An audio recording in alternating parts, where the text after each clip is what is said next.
Direito e Políticas Públicas é uma série de entrevistas e análises dos principais temas que interessam ao Estado contemporâneo. Pretende mostrar como as previsões jurídicas podem se tornar realidade mediante a atuação do Estado, da iniciativa privada e da própria sociedade. O tema do programa de hoje é o controle das mudanças climáticas.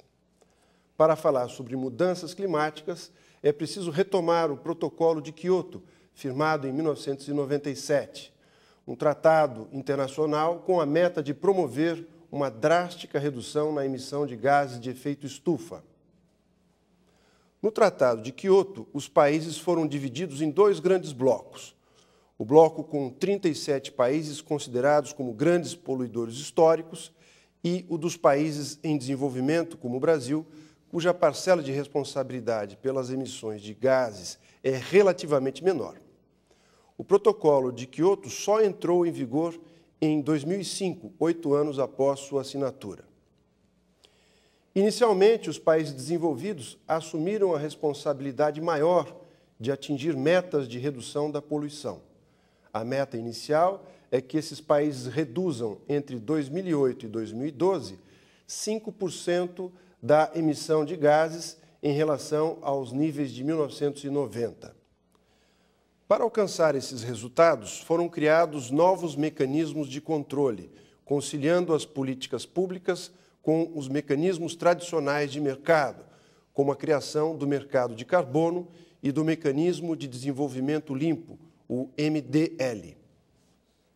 Em 2009, uma nova conferência foi programada para discutir o assunto na cidade de Copenhague, na Dinamarca, mas os resultados foram considerados frustrantes. Para tratar deste tema em nosso programa, convidamos o professor Álvaro Sanches Bravo, da Universidade de Sevilha. Professor Álvaro Sanches Bravo, muito obrigado por aceitar o nosso convite e participar do nosso programa. Professor Sanches, gostaria de começar perguntando, pedindo para o senhor explicar como funcionam basicamente esses novos mecanismos que combinam as tendências de mercado, os mecanismos de mercado com a regulação pública, como são o mercado de carbono e o MDL. Muito obrigado pelo seu convite. Os dois mecanismos, que realmente são três, são chamados mecanismos de flexibilidade do Protocolo de Quioto. São o Mercado Mundial de Direitos de Emissões de Carbono e o Mecanismo de Desenvolvimento Limpo. O comércio mundial de carbono é criado por os países desenvolvidos, aqueles do Grupo 1 que você falou, e os países, e alguns países que estão se desenvolvendo mais rápido, para, com a compra desses direitos de emissões, poder cumprir seus compromissos com o descenso a descida das emissões. Por outro lado, o mecanismo de desenvolvimento limpo é um mecanismo de compensação entre esses países desenvolvidos e os países não desenvolvidos.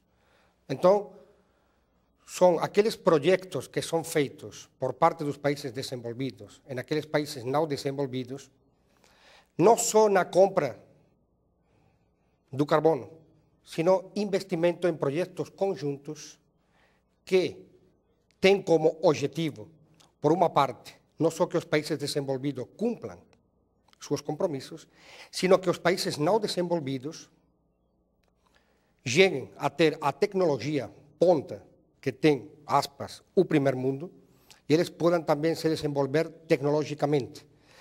Portanto, o mecanismo de desenvolvimento limpo é muito importante porque não é só uma troca econômica, é uma troca de investimento em tecnologia para abrir a porta ao desenvolvimento futuro desses países. Então, os países mais desenvolvidos investem nos países emergentes, nos países em desenvolvimento, com projetos de captura de carbono, de redução da poluição. Por exemplo, na implementação de tecnologias limpas, projetos de reflorestação, projetos de manejo de terras, que é uma parte muitas vezes esquecida do protocolo e que é muito importante, a proteção das florestas, tecnologia solar, tecnologia marina. A ideia é que esses países não desenvolvidos ainda não só sejam como foram sempre, aquele local onde os países do primeiro mundo vão fazer as coisas que sua legislação não permite, sino que sejam parceiros tecnológicos. É decir, você me ajuda a cumprir meus objetivos, você não é poluidor, mas eu pago e ademais dou para você tecnologia que eu tenho, para que você no futuro possa se desenvolver. E quando esse país desenvolvido investe, ele ganha direitos que ele vai utilizar. Ele vai utilizar no mercado mundial de carbono para vender aos países que têm que comprar esses direitos porque não conseguem reduzir as emissões que têm assignadas no protocolo de Kyoto. Então, se você excede a sua carga de poluição, tem que comprar direitos no mercado, direito que tem que ser pagado a mercados, bolsas de valores que já comerciam com créditos de carbono. Agora, essas metas que foram fixadas, uma redução média de 5% em relação aos níveis de emissão de 1990, não lhe parece que são metas muito ambiciosas? O senhor acha que é possível cumpri-las? Bom, aqui temos que distinguir duas questões. Uma, o protocolo de Kyoto como tratado internacional, que como todo tratado, sabemos, está sometido aos fluxos das políticas dos Estados e que, portanto, também os tratados são flexíveis, são muitas vezes tão abertos que se podem fazer muitas coisas sem cumprir eles. Sem dúvida, é um objetivo, eu falaria que incluso cobarde. Estamos falando só 5%. Né? Porque a outra visão do problema é quando você compara o protocolo de Kyoto com os dados dos grupos de expertos das Nações Unidas sobre aquecimento global, o IPCC, que tem bajo a direção do professor Rajendra Pachauri, o indiano. E os dados são muito contundentes. Ou mudamos nosso sistema, ou os gases de efeito estufa são reduzidos, ou o planeta cavalga seu próprio suicídio ambiental. Não é aquela coisa de que o mundo vai acabar amanhã, mas com certeza temos que ser conscientes que tem que ser tomadas medidas. Por isso que há países, por exemplo, o grupo de países como a União Europeia, que já tem assignado na sua política interna a redução de 20%. 20% vinculante. Além daquilo que além é do que fala Kyoto. tratado. Além do que fala Kyoto, política própria interna da União Europeia, 20%, 50% até o ano 2020, e se fala de um cenário de 85%, 95% das reduções para o ano 2050. E isso é factível, professor? A União Europeia está conseguindo. A União Europeia, que tem criado seu próprio mercado interior, né? Tem uma diretiva que regula o mercado próprio de carbono, está conseguindo. Inclusive, a Espanha, que é o país que estava mais atrasado, está conseguindo remontar e está conseguindo reduzir suas emissões. E quando um país não, ao término desse prazo, até 2012, vão ser aferidas as emissões dos países, as reduções das emissões. O que acontece concretamente com o país que não atingir a meta prevista? Bom, o próprio tratado, no artigo 18, fala de aspas, de umas sanções. Pero não se pode falar de umas sanções assim muito vinculantes, no senso de que cria uns mecanismos de verificação dos objetivos, do cumprimento dos objetivos do protocolo. E esse cumprimento pode dar lugar a duas situações. Se cria uma espécie de grupo de ajuda, de reflexão para falar com esse país. Você não está cumprindo, tem que cumprir, nós vamos ajudar a você a buscar capital nos mercados mundiais para que você implemente novas políticas de energia, novas políticas de transporte para a redução de sua poluição. E o último extremo, o próprio protocolo de Kyoto fala que, bom, o país que não cumpra pode ser suspenso da participação no tratado internacional. A verdade é que nenhum país foi expulso do protocolo. Nenhum país ha sido imperiosamente falado com ele, tem que cumprir. Não? Sabemos como é a diplomacia, como são as relações internacionais, pero existe essa previsão. Se está previsto, indirectamente, as sanções para as empresas, por exemplo, poluidoras. Quando se faz os inventários nacionais, se você é empresa de transporte, empresa de eletricidade, empresa tal, não cumpre, não só tem que sair a comprar os bônus de carbono fora, sino que además tem que pagar umas multas que sim são muito fortes. Pero geralmente depende dos países. A União Europeia tem estabelecido. Estados Unidos nem assinou. Então, muito bem.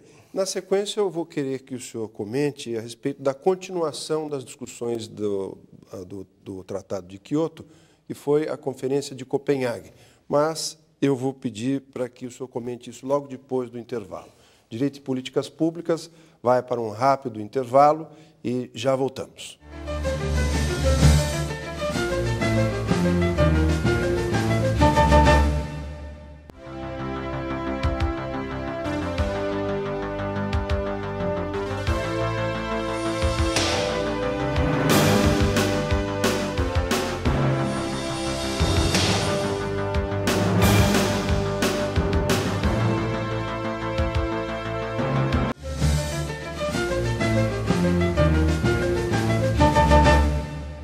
Estamos de volta com o programa Direito e Políticas Públicas, que debate hoje o tema do controle das mudanças climáticas com o professor Álvaro Sanches Bravo, da Universidade de Sevilha.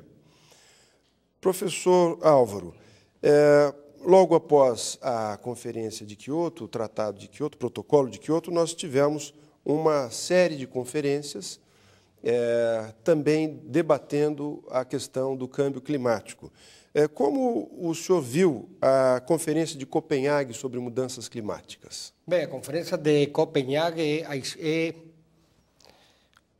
a história de uma frustração anunciada. Os dados que toda a gente que mais ou menos pesquisa este assunto do aquecimento global tinha, foi confirmado lá em Copenhague. A ideia era modificar o protocolo, o Tratado de Quioto e sair de Copenhague com um tratado internacional bem desenvolvido, mais vinculante juridicamente, que mudara muitas das coisas que estavam sendo feitas e das disfuncionalidades que o protocolo de Quioto tem, que com certeza tem. Mas qual foi o problema? O protocolo de Quioto, mais ou menos estava funcionando, chegaram a Copenhague e essa diplomacia internacional que nós estamos falando foi muito evidente. Pero não tem que ser esquecido que o assunto de Copenhague já havia sido escenificado anteriormente na Cumbre Mundial da Água na Turquia. Sim, portanto, não é um problema só do aquecimento global, é um problema da diplomacia verde no mundo. No reunião de Copenhague, os países do Grupo 1 levavam umas propostas que desde o início a maior parte não foram aceitadas por os países, aspas, emergentes, como é o Brasil, Sudáfrica, Índia, China, agora, e muito menos por os países não desenvolvidos. Eles achavam que as propostas que levava a Europa, que levava outros países, falavam muito de controles, falavam muito, pero falava muito pouco de investimentos, falava muito pouco de solidariedade financeira internacional, falava muito pouco de uma verdadeira verificação dos dados do aquecimento. Eles, com certeza, falavam, e eu comparto essa ideia, que não todo mundo pode ser tratado do mesmo jeito. Você não pode falar agora para um país. Não. Querido, vocês fiquem aí na Idade Média sem se desenvolver, que sua população passe fome, que sua gente não estude, que seus meninos tenham enfermidades, nessa falsa ideia do ecumenismo ambiental. Não dá. Então, muitos países falaram, não, se vocês querem que eu mantenha a minha política, você tem que respeitar meu desenvolvimento e você tem que me ajudar também financeiramente. Então, Copenhague, por isso, acabou como uma declaração, não como um tratado nem como um acordo. O título é Acordo de Copenhague, mas é uma declaração não vinculante de futuro que tem que ser revista agora no final de ano, em novembro, na Conferência Internacional de Cancún, no México. E nesse momento que nós estamos conversando aqui, está ocorrendo uma conferência na cidade de Bonn, na Alemanha, também discutindo o câmbio climático. É uma preparação para Cancún? É uma preparação da reunião de Cancún. Essa reunião é do denominado Grupo Permanente Especial de Acordos a Longo Prazo, que é o título assim muito rimbombante que tem dentro do próprio protocolo. E é um grupo permanente que tem essas reuniões para ir preparando as reuniões mundiais posteriores. Agora, na reunião de Bonn, han sido tres aspectos fundamentalmente. En primer lugar, se ha tentado cuantificar cuáles son as emissões e esos mecanismos de verificação, verdadeiramente. O segundo elemento é determinar esos mecanismos financeiros de cooperação. E para mim ha havido um tema muito importante que eu espero, e estou torcendo para que seja aprovado no Cancún, que é o assunto da política florestal vinculada ao aquecimento global. O tema das políticas de reflorestação ajuda ao mantenimento das massas florestais. É o que eu falava.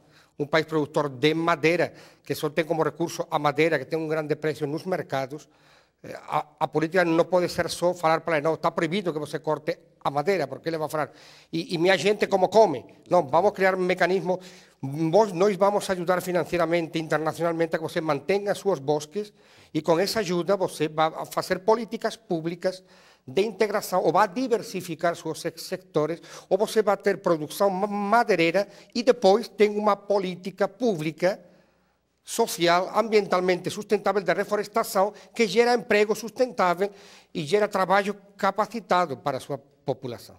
Então, esses são os três mecanismos de Bonn. Os três temas estrelas que agora têm que ser levados com todos os assuntos que não foram aprovados em Copenhague para o Cancún. Certo. E nós sabemos que, hoje em dia, não há nenhuma chance de nós termos um acordo de emissões eficiente se não tivermos envolvidos China e Estados Unidos.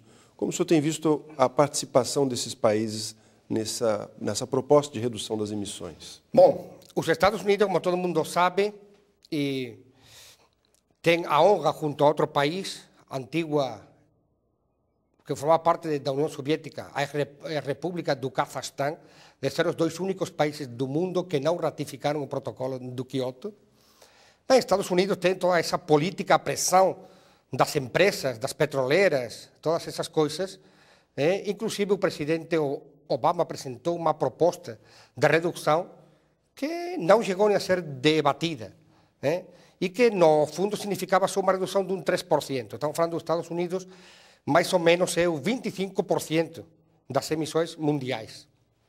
China terminou assinando, pese a que inicialmente tampouco queria. China não estava inclusa nos países poluidores, no anexo 1, portanto, legalmente, aspas, não tinha obrigação de fazer nenhuma política. É muito engraçado porque na reunião de Copenhague houve um enfrentamento terrível, muito forte entre o delegado do governo dos Estados Unidos e o delegado do governo chinês. Mas é público, estão as imagens, estão os documentos da conferência. China acusava os Estados Unidos de ser o maior poluidor do planeta e de falar muito e não fazer investimento, e que nem sequer ratificou o protocolo. E os Estados Unidos falavam que você, China, não pode dar exemplos de democracia a ninguém quando você não aceita a verificação internacional das suas emissões. Bem, tudo certo. Mas essas coisas maravilhosas da diplomacia. Uma noite, o representante da China liga para o representante do Brasil, da Índia, da Sudáfrica, e tem uma reunião com o presidente Barack Obama. Dessa reunião sai o Acordo de Copenhague. Esse Acordo de Copenhague foi comunicado pelo telefone à representação da União Europeia, que aceitou o acordo tal como saiu de Copenhague. Houve outra série de países que não aceitaram, inclusive além não assinaram o Acordo de Copenhague.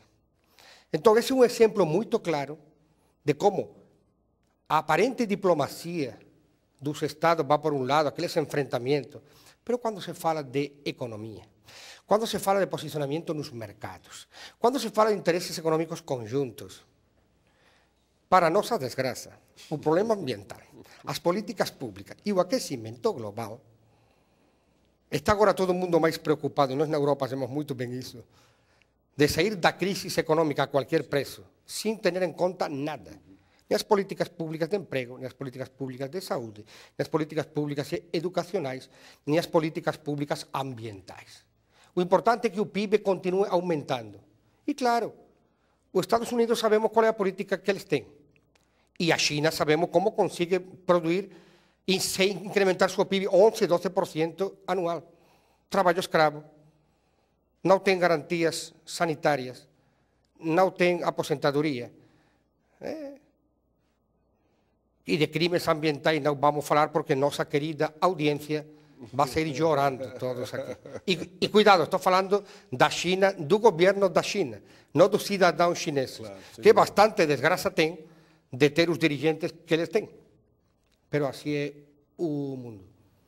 O senhor acha que nesse momento de crise da Europa, a questão ambiental é colocada de lado em favor de uma retomada do crescimento econômico? Mas sim é certo que quando a crise gera desemprego, quando a crise gera possibilidade, como está passando na Europa, que está se questionando algumas políticas públicas que vêm desde a Revolução Francesa, o cidadão muitas vezes não tem tempo ou não tem sensibilidade para enxergar os problemas ambientais. E não é culpa do cidadão. É culpa daqueles que definem algumas políticas interessadas para poder volver a fazer coisas que não eram permitidas. Então, agora é o momento de os cidadãos e os governos estar muito atentos, porque quando há carne morta, o urubu chega. E os urubus da economia mundial estão chegando. E quando os urubus chegam, geralmente a história mostra que é sempre para recortes sociais. E isso não pode ser permitido em nossas democracias. E justamente pensando nesse tema, já caminhando para o nosso encerramento, como o senhor vê o papel que os países em desenvolvimento, ou os países emergentes, podem ter nesse cenário? Eu sempre falo que, quando a gente comenta primeiro mundo, segundo mundo, terceiro mundo, países emergentes, e eu me pergunto, e pergunto para a nossa audiência, emergentes de onde? De onde que eles estavam? Estavam num buraco? Porque aqui a gente morando faz 5.000 anos. Então, incluso essa ideologia neoliberal dos países emergentes tem que ser, para mim, acho que é um desrespeito a muitos países. E depois, dentro dos países emergentes, há países emergentes e há países emergentes. Brasil. Brasil, se fala país emergente. Por aí, Brasil, sua economia, para muita coisa, afortunadamente, este maravilhoso país que vocês têm, é uma potência mundial. Afortunadamente, a evolução do país e das políticas, de algumas políticas deste país, colocaram ao país ao nível europeu, ao norte-americano. A Índia é outra história. Ainda tem fortes desenvolvimentos na área tecnológica, na área informática, mas mantém um sistema social de castas. Então, a situação tem que ser igualitária, não. Mas sim é certo que esse grupo que mais está unido naquilo que se chama o G77, han feito uma coisa importante, é se unir para que sua voz seja escutada. E, evidentemente, seu posicionamento agora é bastante forte. Por quê? Porque estão conseguindo já ver que muitos acordos que anteriormente eram impostos, agora não são aceitados. Mas cuidado, quando estes países falam, ou alguns destes países falam, não, eu não vou aceitar as imposições, aspas, do primeiro mundo, porque estão me impondo que eu não me desenvolva. O que a gente tem que pensar é que essa política de não se desenvolver, que é soberana dos países, para ser legítima e ser democrática. E para que esses países mereçam o respeito mundial, tem que ser acompanhados de políticas públicas democráticas para os cidadãos. Você não pode estar chegando nos fóruns internacionais falando eu não vou aceitar isto porque vem de não se sabe onde. E você em seu país não tem saúde de qualidade. Você em seu país, há gente morrendo com uma vacina que só custa 2 centavos. Você em seu país não tem segurança. Você em seu país não tem liberdade. Você em seu país não tem democracia. Portanto, isso tem que formar parte de um sistema global de políticas. Isso é muito importante. Mas acho muito interessante que as vozes desses países sejam escutadas. Sem dúvida. Com certeza. Sem dúvida. Muito bem. Eu queria agradecer ao professor Álvaro Sanches Bravo, que, por sinal, é um visitante frequente do Brasil, há 20 anos vem visitando o Brasil, é um apaixonado pelo Brasil, pela cultura brasileira. Eu sempre falo que eu tenho a sorte de que desde o primeiro dia que eu desembarquei neste país começou uma história de amor com o Brasil que, graças a Deus, é totalmente recíproca. Muito bem. Então, muito obrigado a este país. Eu é que agradeço, professor, e espero que esse programa tenha trazido um pouco mais de esclarecimento sobre o tema. E se você, telespectador, tem alguma pergunta ou contribuição a dar sobre o assunto, pode acessar o site do programa e agradeço a todos pela audiência. Até o próximo programa.